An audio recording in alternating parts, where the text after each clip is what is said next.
राजधानी नई दिल्ली के ओल्ड राजेंद्र नगर के राव कोचिंग संस्थान में 3 छात्र छात्राओं की मौत हो जाती है। यह मौत बेसमेंट में पानी घुस जाने के कारण होता है। ये कोचिंग संस्थान जो है यह सुरक्षा मानकों का पालन नहीं करते हैं। जो कोचिंग के लॉ बनाए गए हैं उनका यह पालन करते हुए नहीं दिखते हैं। इसको लेकर पूरे देश में चर्चा है। पूरे देश में कोचिंग संस्थानों का चेक किया जा रहा है, उन पर गाज गिर रही है। साथ ही साथ बिहार की राजधानी पटना की बात करें तो पटना के डीएम ने आदेश दिया कि जो पटना के कोचिंग संस्थान है, यानी कि जो सरकार के नजर में कोचिंग संस्थान है जिनकी संख्या 20,000 के करीब है, उन सभी कोचिंग संस्थानों को 2 सप्ताह के अंदर चेक किया जाए। उसके बाद लगातार प्रशासन एक्टिव है। कोचिंग संस्थानों पर छापा मारा जा रहा है, उनके सुरक्षा मानकों की जांच की जा रही है और इस कड़ी में कई ऐसे कोचिंग संस्थान पाए गए हैं जहां पर सुरक्षा मानक के अनुसार संचालन उस कोचिंग का नहीं किया जा रहा है, जिसमें खान सर का जीएस रिसर्च सेंटर भी शामिल है। देखिए, पटना के बोरिंग रोड चौराहे पर उनका एक कोचिंग संस्थान है जिसको बंद भी कर दिया गया। बीते दिनों उस पर ताला लटक रही थी। छात्र परेशान थे कि आखिर खान सर का कोचिंग बंद क्यों है। देखिए, इन तमाम विषयों पर बात करने के लिए मेरे साथ अखिल भारतीय अपराध विरोधी मोर्चा के राष्ट्रीय अध्यक्ष धर्मन सिंह राठौर जी हैं। धर्मन जी, कोचिंग संस्थान इतनों दिनों से चल रहा है, 20,000 कोचिंग संस्थान है पटना में, और जब दिल्ली ऐसी कांड हो जाता है तब प्रशासन का कुंभकर्ण का नींद टूटता है। क्या कुछ कहेंगे? क्या छात्रों के जिंदगी के साथ खिलवाड़ किया जा रहा है? देखिए, पटना जिला में 20,000 हो सकता है, लेकिन पटना शहर में जो भी माना गया है 5,000 है, 5,000 से अधिक कोचिंग, जिसमें से सिर्फ 515 ही कोचिंग इंस्टीट्यूट है जो रजिस्टर्ड है। मतलब कि बाकी रजिस्टर्ड नहीं है। और जो मानक की बात कह रहे हैं तो 100% मानक को तो एक भी कोचिंग इंस्टीट्यूट पूरा नहीं करता है। आपने जो खान सर की चर्चा की तो हमें लगता है कि लगभग 75% मानक उनका भी फेल है। पर ये बात आता है कि ये आज क्यों हो रहा है। दिल्ली की घटना में जहां 2 छात्र और एक छात्रा जो बिहार के औरंगाबाद के नबीनगर की ही तानिया भी उसमें शामिल है, तो ये 3 छात्र छात्रा जो है कहीं ना कहीं पूरे देश के प्रशासन को हिला दिया है, सोचने के लिए मजबूर कर रहा है कि क्या कहीं ना कहीं आप भी भ्रष्टाचार में लिप्त थे। ये बड़े बड़े कोचिंग जो संस्थान है उनसे पैसे लेके जो मानक निर्धारित नहीं कर रहा था, उसके बावजूद भी आप उनको अनुमति दिए हुए थे और वो बेधड़क अपना सिर्फ पैसा उगाही में लगे हुए थे। क्योंकि बहुत कोचिंग संचालक जो है पिछले लोकसभा में भी विभिन्न सांसद उम्मीदवार को मोटी रकम उन्होंने दिया। तो ये दर्शाता है कि आप जब भ्रष्टाचार में लिप्त होंगे तभी तो कहीं चुनाव में किसी अधिकारी को पैसा दे रहे हैं। बहुत सारे अधिकारी तो इसलिए भी एक्शन नहीं लेते हैं कि कोचिंग इंस्टीट्यूट में उनके बच्चे जा रहे हैं, हाफ फी माफ, फुल फी माफ, तो या उनके कहने से किसी का फी माफ हो जाता है। तो जब आप किसी भी कोचिंग संचालक से, किसी भी टीचर से आप नाजायज तरीके से आप उसे अपने बच्चों के लिए फ्री चाहेंगे, अपने सगे संबंधियों के लिए फ्री चाहेंगे, तो वो भी उसका दुरुपयोग करता है। ये अच्छी बात है, लेकिन ये अच्छी बात आई कब? जब 3 लोगों ने मौत का गला समाया। क्योंकि दिल्ली की घटना आपने बताया कि जो वहां मानक होना चाहिए कोचिंग इंस्टीट्यूट में, लगभग वहां की भी कहानी पटना वाली ही है, थोड़ी बेहतर है।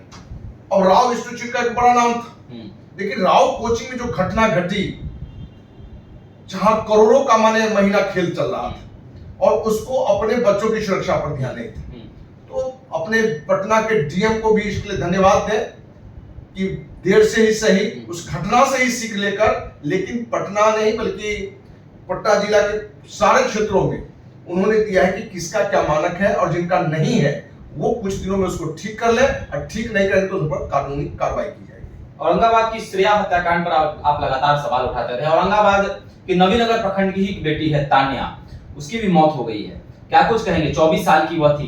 परिवार वाले सोचते हैं कि हमारी बेटी दिल्ली गई है, अफसर बनकर लौटेगी, पर उसकी लाश जो है उसके घर पर पहुंचती है। मातम मना हुआ है घर पे औरंगाबाद में। लगातार परिजन जो है दुखी हैं और लगातार जो है रो रहे हैं, बिलख रहे हैं। क्या पेरेंट्स का भी गलती है, परिवार वालों का भी गलती है? जब कोचिंग संस्थान में एडमिशन करवाते हैं अपने बच्चों को तो ये सुरक्षा मानकों का ध्यान परिवार वाले नहीं रखते? देखिए, सामान्यतः परिवार वाले को इस स्थिति का ज्ञान भी नहीं होता है कि कोचिंग संस्थान के लिए क्या मानक होना चाहिए। वो तो सिर्फ टीवी, पेपर या हमारे आपके जो कोई चर्चा में होता है कि फलाना कोचिंग अच्छा है, उसकी पढ़ाई अच्छी है, तो वो सिर्फ पढ़ाई को टारगेट करता है। या कोचिंग वाले जो प्रचार देता है वो प्रेस मीडिया के माध्यम से हमारे यहाँ से इतने छात्र सफल हुए, इतने आईएएस बने, इतने टॉपर बने, इतने इंजीनियरिंग में टॉप बने, मेडिकल में बने, तो ये रिजल्ट देखते कि भाई फलाने कोचिंग में जाना है, क्योंकि उनको क्या मालूम है कि वहां मेरा बच्चा कैरियर को कौन का अपना जीवन ही खो देगा। तो जहां तानिया ने जीवन खोई, बिहार की बेटी थी, औरंगाबाद की बेटी थी, नबीनगर की बेटी थी और देश की बेटी तो थी ही। तो ये पूरे देश के लिए चिंता का विषय है कि कोचिंग संस्थान अपने पटना का ही ले लीजिए, ज्यादातर कोचिंग की जो बिल्डिंग है, यदि हल्का सा भूकंप आए और मान लीजिए कि कोई घटना घट जाए तो 1000 की मौत हो सकता है। सिर्फ खान सर की कोचिंग में पता चला है कि हजारों स्टूडेंट पढ़ते हैं, ऐसे बहुत सारे कोचिंग इंस्टीट्यूट हैं। देखिए, कहीं से मेरा लक्ष्य खान सर को अपमानित करना या उनके इंस्टीट्यूट को प्रभावित करना नहीं है, लेकिन हमारा मानना है कि जो भी लोग इस क्षेत्र में हैं, यदि आपके एक अच्छे नाम है, आपको लोग जानते हैं, आपसे उम्मीद रखते हैं, आपको आदर्श मानते हैं, तो आपकी भी नैतिक जिम्मेवारी है कि इन बच्चों का हित किस चीज में छुपा हुआ है। आप कम फी ले, कोई डॉक्टर कम फी ले, कम कीमत की दवा दे और जान ही नहीं बचा सके, तो उससे तो अच्छा है कि फी थोड़ा अच्छी ले कि बच्चों का जान भी बचे, कि कैरियर के फिर में जान भी कमाता है। क्या, क्योंकि खान सर वाला में भी आया है कि वेंटिलेटर नहीं है, फायर का जितनी जो होनी चाहिए वो उनका रजिस्ट्रेशन भी नहीं है, जो और एक ही रास्ता जाने का एक ही है आने का। तो मानिए कि कोई घटना घटती है और घटती ही है। आप पटना के देखेंगे, पॉल होटल की घटना घट गई, वो निकल के भागने का कहानी नहीं था। यदि कोई घटना घटती है तो क्या उसमें बचाव के लिए क्या किया जा सकता है, और सामान्य सी भी घटना पर जो एक बल बचाव के लिए जो किट होना चाहिए वो किसी के पास में नहीं दिखाई गया है। तो कहीं ना कहीं जिला प्रशासन पटना ने जो एक्शन लिया है वो सराहनीय है, और कोचिंग संचालकों को भी ये देखना है कि ये आप पर दबाव खाली बनाने के लिए नहीं हो, क्योंकि बहुत बार क्या होता है, प्रशासन का दबाव इस बात के लिए भी होता है कि मानक हो या नहीं हो, आमदनी का व्यवस्था हो जाए।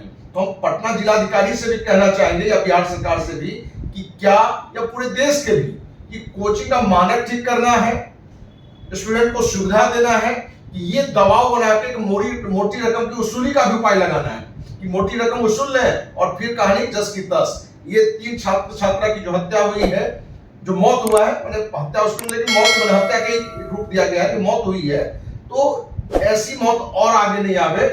तो आपने जो ये कार्रवाई शुरू की है वो कार्रवाई धरातल पर हो, न कि एक मोटी रकम लेके फिर उसको शांति से कहीं आप बंद कर दें। दोस्तों, आपके स्क्रीन पर तस्वीरें भी चल रही होंगी कि कोचिंग के सुरक्षा के क्या मानक हैं। आपको हम बता दें, आप तस्वीर देख रहे होंगे किस तरह से स्क्रीन पर आपके तस्वीर चल रही होगी कि क्लासरूम में बैठने की जगह प्रति छात्र कम से कम 1 वर्ग मीटर होना चाहिए। दूसरा है कि कोचिंग सेंटर के पास फायर और बिल्डिंग सेफ्टी सर्टिफिकेट होना चाहिए। तीसरा है कि सभी कोचिंग संस्थानों में फर्स्ट एड किट की व्यवस्था होनी चाहिए। चौथा है कि कोचिंग संस्थानों के अंदर और बाहर परिसर में सीसीटीवी कैमरे लगे होने चाहिए। क्लासरूम में इलेक्ट्रिसिटी की व्यवस्था होनी चाहिए।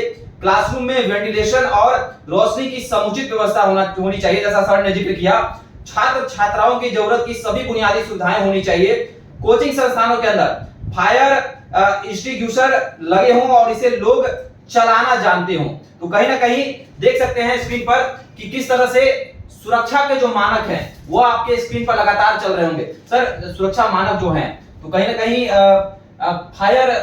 फायर जो एक्सटिंग्विशर होते हैं, जो फायर सेफ्टी के लिए जो यंत्र होते हैं, उसको चलाने बच्चों को भी नहीं आता है, तो क्या इसकी भी ट्रेनिंग देनी चाहिए?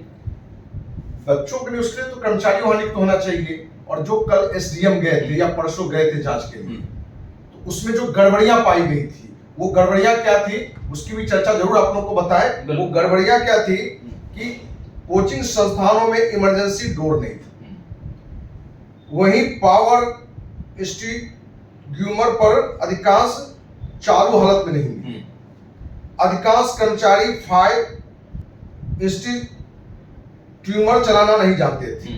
कोचिंग संस्थानों में सीढ़ियां का स्पेस कम है, माने एक बार में एक ही जा सकता है, यदि कोई भगदड़ हो जाए तो देखना मुश्किल हो जाएगा।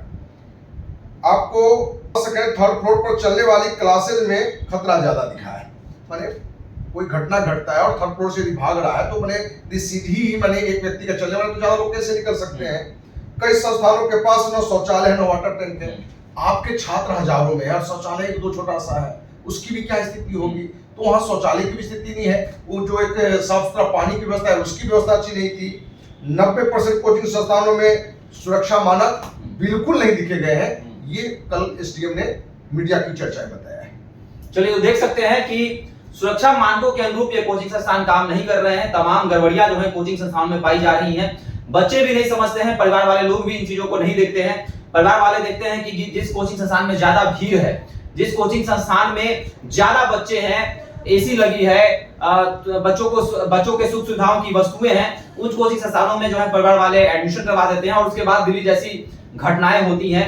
जिस तरह से एक कह सकते हैं कि दिल दहलाने वाली घटना है, जो 3 छात्र छात्राओं की जिस तरह मौत हुई है और उस मौत पर जो है अब चर्चा होने लगी है। प्रशासन जग चुका है, प्रशासन का कुंभकर्ण का नींद जो है वह टूट चुका है और अब कोचिंग संस्थानों में कहीं ना कहीं चेक किया जा रहा है, उन पर छापा मारा जा रहा है। सर, एक और सवाल होगा, कहा जा रहा है कि कोचिंग विलेज विकसित करने की चर्चा हो रही है कि आप पटना से बाहर जो है कोचिंग विलेज विकसित करें, तो क्या यह सरकार का यह कदम, प्रशासन का यह कदम कारगर साबित होगा? देखिए, कथनी और करनी में बहुत फर्क होता है। पटना राज्य की राजधानी है, पटना शहर में स्टूडेंट को रहने की सुविधा है। यदि यहीं से 20 किलोमीटर दूर किसी गांव में रहने की बात हो जाए तो बहुत सारे स्टूडेंट उस कोचिंग में नहीं जाएंगे।